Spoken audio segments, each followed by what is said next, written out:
Before this story is over, a haunted mansion will look warm, peaceful, and almost perfect. That is when it becomes most dangerous. A dead singer will enter through a child's invitation, a family will mistake silence for safety, and a man will wake inside the life he refused to give her. The early scares matter, but the final reality change is the key. It reveals that this ghost does not only want revenge, she wants authorship. The hanged woman begins like a familiar story about guilt returning from the grave. It slowly becomes a struggle over who is allowed to define reality. That difference matters because pain can explain Rosa's anger without making everything she does an act of justice. Fran is a wealthy music producer who brings singer-songwriter Rosa Martín to his isolated family mansion. He describes the place with the pride of someone showing off more than a home. The building belonged to his grandfather, the land once stretched much farther, and every room carries proof of the artists and successes connected to his career. Even the old juniper tree in the garden feels like part of his private museum. Rosa, known professionally as La Ahorcada, reads the same place differently.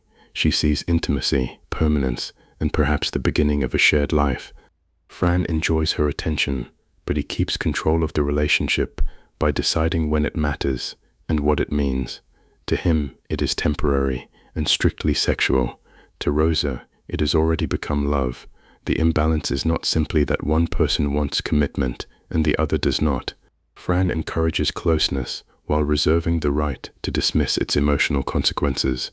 The mansion expresses that power before the haunting ever begins. He owns the setting, controls access, and assumes every person inside will accept his version of the arrangement. When Rosa declares her feelings, Fran responds with cruelty. He reduces her to someone convenient and rejects the idea that her attachment creates any responsibility for him. Soon afterward, Rosa dies by suicide at the tree in his garden. The film handles this as the beginning of a catastrophe, not as proof that her death was inevitable or that Fran physically caused it. Police arrive and question Fran along with Sophia, the woman he brought home that night. Fran describes Rosa as a former sexual partner who kept trying to contact him after he withdrew. He is worried about scandal, but his strongest request is that his daughters not learn what happened. He believes the event can still be contained as an adult secret. The first haunting is therefore already a battle between concealed facts and the version of events Fran believes he owns. That plan fails before the family even understands there is a haunting. Fran can control what he tells his children. He cannot control what the tree shows them. Fran shares custody of 2 daughters with his former wife, Anna. Janice is the older sister, a teenager with enough experience to recognize when the adults are hiding something. Patti is 10, sensitive, imaginative, and focused on caring for an injured nightingale she calls Oscar. Anna brings both girls to the mansion and immediately confronts Fran about the danger surrounding his private life. Anna does not need to believe in ghosts to understand the problem. A woman has died in the garden where her children play. Police are asking questions, and Fran is already trying to manage appearances. Her anger gives the story a moral center outside the conflict between Fran and Rosa. Whatever those two did to each other, Janice and Patti never agreed to become part of it. The household tries to resume normal routines. Patti tends to Oscar. Janice talks with Danny, the neighbor she is dating. Fran cooks, jokes, and avoids direct answers. Yet small details keep pulling attention back toward the garden. Oscar disappears, strange sounds travel through the house, and Patti feels drawn to the old tree after dark. There, she sees a woman with an injury around her neck. Fran insists it was a nightmare, but Patti knows details nobody has explained to her. That is the first crack in the adult strategy. Silence was supposed to protect the children. Instead, it leaves Patti alone with an experience she has no language to test. The film gives information to the family in 3 different ways. Fran and Anna know the public facts, but suppress them. Janice searches for evidence. Patti directly perceives the supernatural. None of those positions is complete. The adults lack honesty. Janice initially lacks belief, and Patti lacks the judgment to understand why a ghost might choose a child as her first witness. Danny tells Janice that a woman recently died at the mansion. Janice investigates and finds Rosa's artistic identity, La Ahorcada. She obtains an image or recording and shows it to Patti. The confirmation is immediate. This is the same woman Patti saw near the tree. By filtering the discovery through the sisters, the movie makes wonder and danger arrive together. Rosa is frightening to the audience, but Patti first encounters her as a lonely person nobody else will acknowledge. The camera often stays close to Patti's point of view, so the ghost's vulnerability feels as important as her wounds. Oscar deepens that vulnerability. Patti has invested her attention in keeping one fragile creature alive. The bird also mirrors Rosa, another singer whose voice risks disappearing. When Oscar's condition worsens, Rosa gains exactly the emotional opening she needs. Patti's vulnerability comes not from seeing too little, but from being the only person willing to look without the context adults withheld. Patti now knows the woman's name, but a name is not the same as a motive. Rosa is about to offer proof that she is more than an apparition, and the price of that proof will sound almost harmless. Fran finds Oscar dead and breaks the news to Patti. For a child who has spent days trying to save him, the loss feels personal.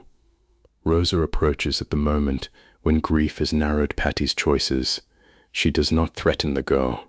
She offers friendship, understanding, and an impossible solution. Oscar can be brought back. This is why Patti opens the door.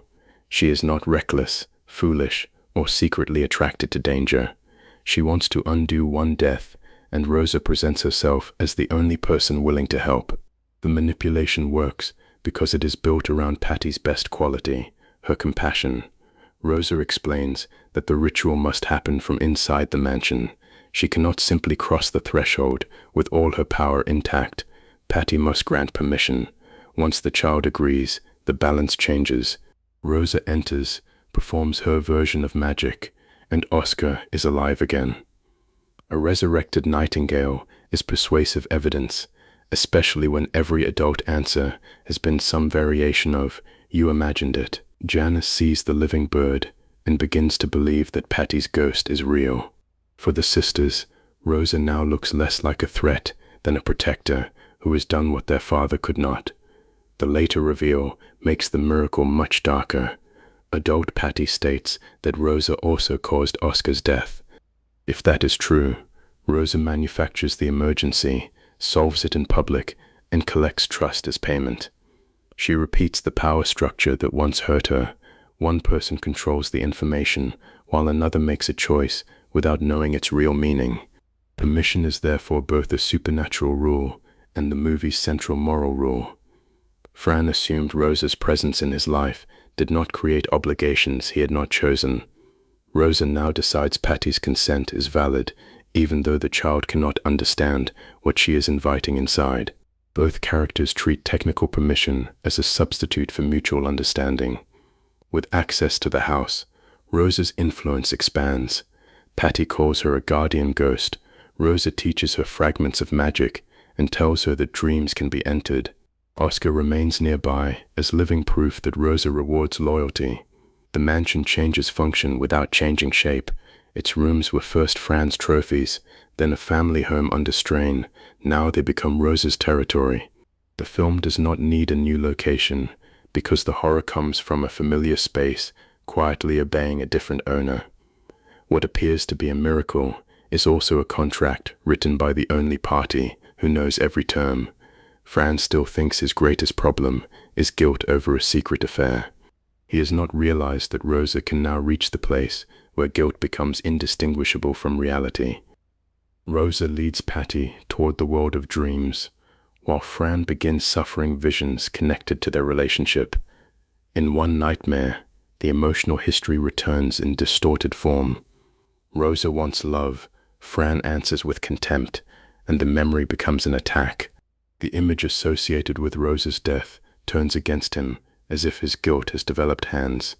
This sequence should not be treated as an objective replay of every detail. It combines memory, shame, fear, and supernatural influence. What it proves is not that Rosa's version of every moment is complete.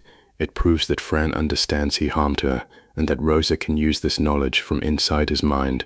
Fran's own therapy session removes any need to invent his wrongdoing. He admits that he encouraged Rosa to believe he was falling in love, while he only wanted sex. His therapist separates that cruelty from direct responsibility for Rosa's decision to die. Fran may not have killed her, but he can no longer pretend his behavior was emotionally neutral. This is the most honest Fran has been, and it still happens in private. He names the harm to a therapist, yet his family remains surrounded by secrecy. Guilt becomes something he feels, rather than something he uses to change how he treats other people. The haunting soon moves beyond dreams. Intruders break into the mansion while Fran and the girls are inside. An unseen force attacks them with extreme violence. Fran's family survives, but the burglars are seriously injured. To Patti, this looks like rescue. To the police, it looks like evidence that someone else was in the house. One intruder is Sofia Munoz, the same woman connected to Fran on the night Rosa died. Investigators know Fran and his daughters did not cause the injuries. Anna sees only another disaster growing out of Fran's life and pulls the girls toward safety. Whether the threat is criminal, psychological, or supernatural, the mansion has become dangerous. Rosa's intervention deliberately confuses protection with ownership. She defends the children, but she decides the punishment and uses enough force to nearly kill. This earns Patti's gratitude while warning the audience that Rosa's care is conditional. Anyone she identifies as a threat can be removed. Fran installed security to keep danger outside. The uncomfortable truth is that the most powerful intruder was invited in by someone he kept uninformed. Locks can record a broken window. They cannot measure who is controlling a dream. Rosa does not merely enter the house. She turns the family's fear into evidence that only her protection can be trusted. The next escalation will not happen in darkness or behind a bedroom door. Rosa is ready to turn Fran's private pattern into a public accusation, even if she has to borrow another woman's voice to do it.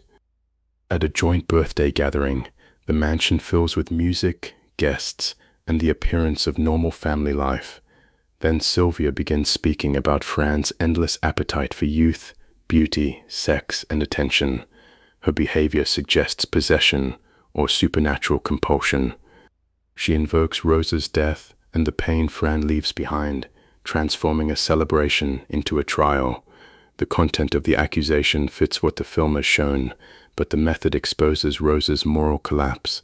She does not allow Sylvia to speak for herself. She turns a living woman into evidence. Fran once denied Rosa the right to define their relationship. Rosa now answers by taking control of somebody else's body and voice. After the party, the pattern becomes impossible to dismiss. Marley, the family dog, dies after reacting to or disrupting Rosa's influence. Patti lays out what she believes Rosa has done: revived Oscar, protected the family from burglars, controlled Sylvia, and removed Marley when he interfered. Janice finally believes her sister. That change matters because Janice has followed evidence rather than faith. She identified Rosa, watched impossible events accumulate, and now understands that Patti's magical friend is dangerous. The sisters attempt to use blood, fire, and objects connected to Rosa in a banishing ritual based on the fragments Patti learned. Oscar and Marley reveal Rosa's definition of love more clearly than any argument. She restores the creature that helps her gain entry and kills the one that resists her. Protection is offered only while the protected person supports the world she wants. By now, the supernatural rules form a visible map. Rosa is attached to the tree where she died. She can choose who perceives her, influence dreams and bodies, and act more freely after receiving permission to enter. Blood, fire, personal objects, and boundaries can affect her, although the girls understand only pieces of the system. The story wisely keeps those rules incomplete. Rosa is not a machine with a list of powers. Her abilities grow through relationships. A child trusts her, a guilty man dreams of her, and a family refuses to speak clearly about her. The haunting becomes stronger whenever denial leaves an empty space. The family finally calls people who specialize in psychic or spiritual disturbances. One of them is Begoña, a medium who sees Rosa immediately. Unlike the frightened family, she is neither fascinated by the ghost nor eager to reduce her to a monster. Each escalation makes Rosa look more necessary to Patti, while making everyone else less free. Begoña understands that the problem is larger than a spirit in a house. Rosa is losing the ability to recognize any reality that does not satisfy her obsession. Begoña meets Rosa at the tree and speaks to her as a dead person still in transition. Rosa rejects the description. In her mind, she is not passing through the mansion. She belongs there. Begoña acknowledges that Rosa was hurt, but she also sees the damage spreading through the family. This makes Begoña the first adult who neither dismisses Rosa nor surrenders to her story. Fran's therapist addresses guilt. The paranormal team addresses a disturbance. Begoña addresses Rosa as a person who is making choices after death, and therefore still carries responsibility for those choices. Her warning is precise. The longer Rosa remains fixed on Fran and the house, the less contact she will have with reality. Eventually nothing will remain except the obsession that already consumed her life. Rosa cannot decide whether she loves Fran or hates him, because both feelings now serve the same need to possess him. This is the movie's central supernatural diagnosis. Obsession is not only an emotion that fuels Rosa's powers, it is a lens that edits the world. Every person becomes a helper, an obstacle, or a substitute in the life she believes she was denied. The warm fantasy later in the film is already contained inside this warning. Rosa pushes back with visions tied to death and appears to foresee danger in Begoña's coming mission to Africa. Begoña still offers to help her move on. When Rosa refuses and insists nobody can force her from the house, the medium changes from persuasion to containment. Using a circle made with her own blood, Begoña binds Rosa to the juniper tree. The place where Rosa died becomes the limit of where she can remain. The ritual does not erase Rosa or heal the family. It prevents her from continuing the immediate attacks. The distinction is crucial. A boundary can stop access without resolving the desire that keeps testing it. Begoña's solution also depends on everyone respecting a rule they do not fully understand. Patti, the person most emotionally connected to Rosa, is never given the complete history behind the confinement. The house grows quiet. Patti stops seeing the ghost. Later, the family learns that Begoña died during her humanitarian work in Africa, echoing Rosa's vision. The film never proves Rosa caused that death, so the safest conclusion is that the confrontation foreshadowed it, not that it settled the mechanism. The circle buys time, but it cannot supply the honesty the family still refuses to practice. With the visible threat gone, Fran and Anna begin imagining that their family can recover inside the same mansion. Rosa has been contained, but the adults once again mistake silence for truth. Life appears to improve. Patti no longer reports apparitions. Janice and Danny continue their relationship, and the family treats the paranormal intervention as a nightmare that finally ended. Fran and Anna reconnect through old memories, including their own history at the tree. Instead of leaving the mansion behind, they start considering a future together there. This calm is emotionally understandable and strategically dangerous. The family wants proof that normal life can return, so they accept the absence of symptoms as proof that the cause is gone. Fran has admitted guilt, but not rebuilt trust through honesty. Patti has stopped seeing Rosa, but has not learned why the invitation worked. Rosa returns inside Patti's dream with a softer performance. She apologizes, says she never wanted to hurt the family, and describes her love for Fran as something pure that went terribly wrong. She uses a romantic story about a nightingale and sacrifice to make self-destruction sound like devotion. Patti listens because compassion does not disappear when someone betrays it. Rosa claims that a cruel witch trapped her in the tree and says the spell can be undone by repeating the ritual in reverse. Once again, she gives Patti enough truth to act and hides the consequence that would make the child refuse. This is the invitation scene repeated at a higher cost. First, Rosa created a crisis around Oscar and offered resurrection. Now she presents the boundary protecting the family as an injustice and offers liberation.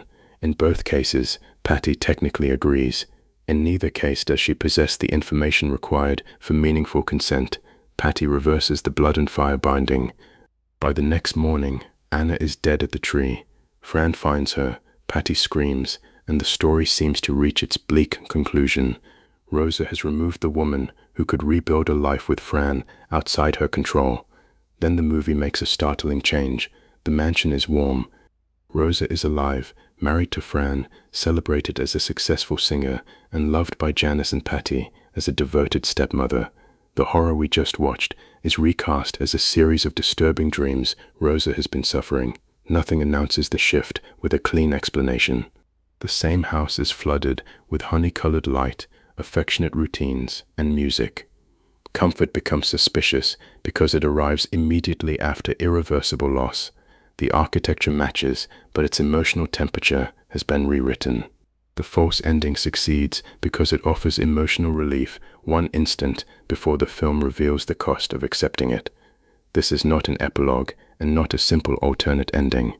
It is a room built inside the story's missing time, and someone has entered it, carrying facts Rosa cannot keep outside.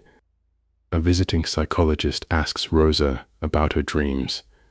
Rosa describes a nightmare in which Fran did not return her love. She died at the tree, and her ghost tormented his family. In this brighter version of events, Fran produces only her music. Her career has flourished. Anna is a close friend, and the daughters adore her. Every element corrects an old wound. Fran now chooses Rosa publicly and permanently. Her talent receives worldwide recognition. Anna no longer competes with her because the fantasy assigns Anna the role of supportive friend. Patti and Janice become children Rosa can love without ever being rejected. It is less a random dream than an edited biography, yet the supposedly happy world contains figures Rosa cannot explain. She dreams about a woman wearing an African mask, a stranger who slips through the house, and an older man hidden in shadow. The intruder repeatedly reaches Patti's room, a place Rosa says she cannot enter. Patti's room functions like a protected region of the mind. Rosa can decorate the family, rewrite its history, and control the mood, but some part of Patti remains outside the script. The African imagery also points back to Begoña, suggesting that the old boundary maker is involved in this new intrusion. The visitor is introduced as Patti's school psychologist, but her questions are too precise. She studies contradictions rather than symptoms. During preparations for Fran's birthday, she enters the family circle and brings a guest named Blasco, the police officer connected to the original investigation at the mansion.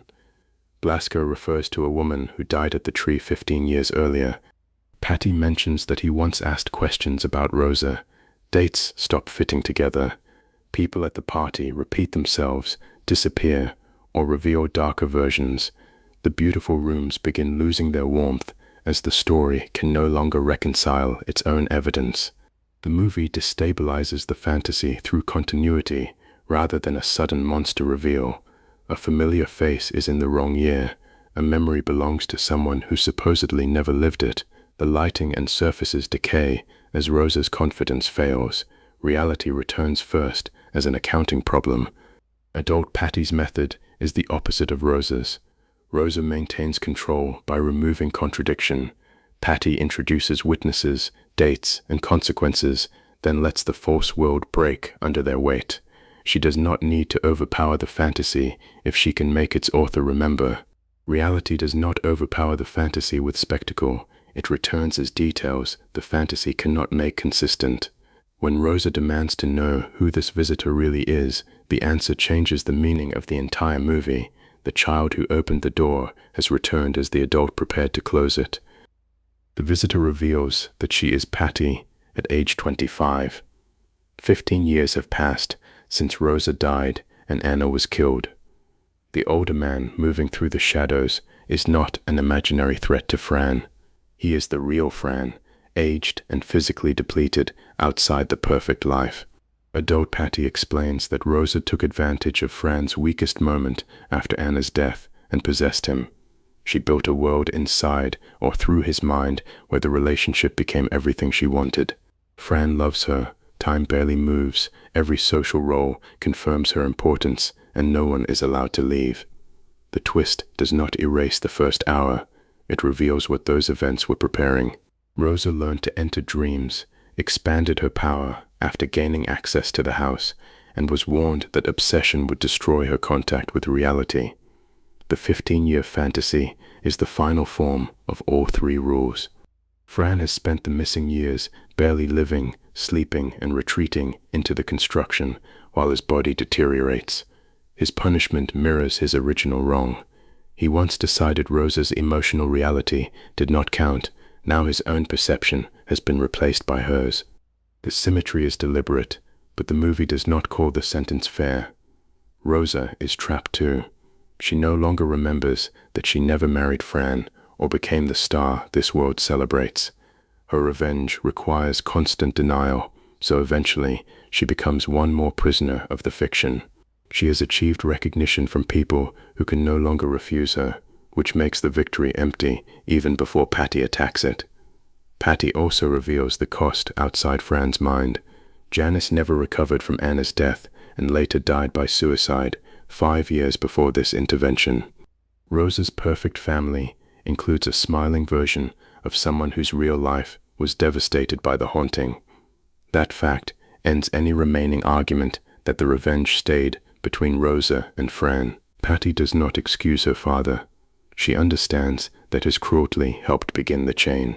But Anna and Janice did not owe Rosa their lives, and Fran's wrongdoing did not turn his consciousness into property. Patti's childhood empathy has matured into a boundary. She can recognize Rosa's wound and still reject the world built from it. Begoña's spirit has helped Patti learn how to enter the construction. Her return completes another long arc. The medium could contain Rosa when Patti was a child. Now she has prepared Patti to understand the prison well enough to dismantle its anchor. The time jump converts supernatural punishment into a record of ordinary years, missed choices, and lives permanently altered. Patti did not enter this dream to negotiate a better ending for Rosa. She came to wake her father, and waking him means destroying the house in which every lie has been made comfortable. Patti reaches the structure beneath the fantasy, where the mansion and tree behave like one rooted system. With Begoña present, she uses an axe to sever the anchor, holding the constructed world together. She then brings fire to the house. The perfect rooms collapse, the false family disappears, and Rosa loses the stable reality she imposed on Fran.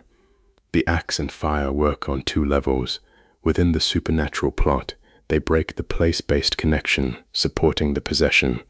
Within the film's larger argument, Patti is cutting the belief that love means ownership. She cannot restore Anna or Janice, but she can stop their images from being used as decorations in Rosa's preferred life. Outside, the real Fran appears old, exhausted, and alive. The rescue has returned him to the apparent waking world after 15 years of mental captivity. That much is confirmed. The fantasy existed through his mind. Patti entered it with spiritual help, and destroying its anchor released him from that specific prison. Then Rosa walks out of the burning house and faces him with a smile. The film ends before explaining what kind of presence she now is. She may be a spirit visible in waking reality, a force released when the anchor broke, or the final residue of Fran's damaged perception. The image does not prove that she is human, redeemed, victorious, or ready to possess him again. Refusing a clean exorcism is the correct final choice for this story. A neat disappearance would suggest that the past can be burned away once the rules are understood. Instead, Fran wakes to consequences that remain. The house is burning, his family is gone, his body has aged, and Rosa still occupies the final frame. The ending therefore solves Patti's objective without solving Rosa. Patti frees Fran from the perfect life fantasy. She does not erase the original cruelty, reverse the deaths, or settle what happens to a ghost whose identity has fused with obsession. Liberation is real, but restoration is impossible. Rosa remains tragic without remaining innocent. Fran remains culpable without deserving unlimited control. Patti becomes the only person able to hold both positions at once. As a child, she believed compassion meant opening the door. As an adult, she understands that compassion also requires refusing to let one person's pain consume everybody else's reality. That brings the mansion full circle. Fran first presents it as an extension of himself. Rosa later turns it into a world where everyone exists as an extension of her. Patti destroys the structure, not because homes are evil, but because this one has become a machine for converting people into possessions. The most frightening part of the hanged woman is not the apparition at the tree. It is the warm table, the successful career, and the affectionate family that feel safe only because every conflicting life has been rewritten. The ghost wins the moment nobody is permitted to tell her no. The final smile matters because freedom from one prison is not the same as freedom from the history that created it. So when Rosa replaces Fran's denial with a world where only her feelings matter, has she punished the original abuse or completed it?